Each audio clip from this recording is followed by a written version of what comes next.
A mother can be psychotic and still be incredibly affectionate toward her baby.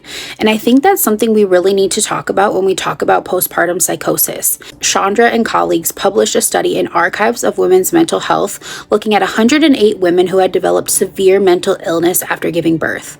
More than half of them, 53%, had delusions involving their babies, and the content of those delusions varied dramatically. Some mothers believed that someone was going to harm or take their baby. Others believed their baby was a devil, was ill-fated, or actually belonged to someone else. And the way those beliefs related to caregiving was really important. The mothers experiencing persecutory delusions involving their babies were actually more likely to show affectionate behavior and were generally competent in caring for their baby's basic needs. That does not mean they weren't psychotic. It does not mean they were safe to care for the baby without additional assessment. And it definitely doesn't mean that postpartum psychosis doesn't affect parenting. In fact, the study found that mothers with infant-related delusions overall had more significant abusive incidents and were more likely to be considered unsafe to care for their babies alone. But it does challenge this idea that psychosis always looks like someone who is completely disconnected from their baby or obviously incapable of caring for them.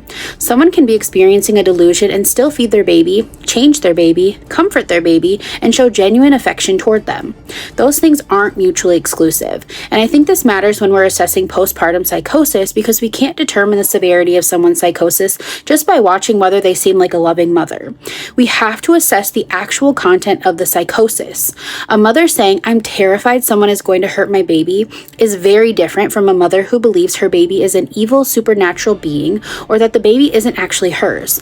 The belief itself matters. The degree of conviction matters. Reality testing matters, and so does whether that belief is creating a risk to the infant. That's why postpartum psychosis requires an actual psychiatric assessment rather than simply looking at how bonded a mother appears to be with her baby.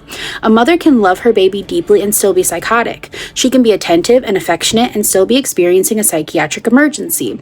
And sometimes the most dangerous assumption we can make is that someone must look completely disconnected from their child for us to recognize that something is seriously wrong.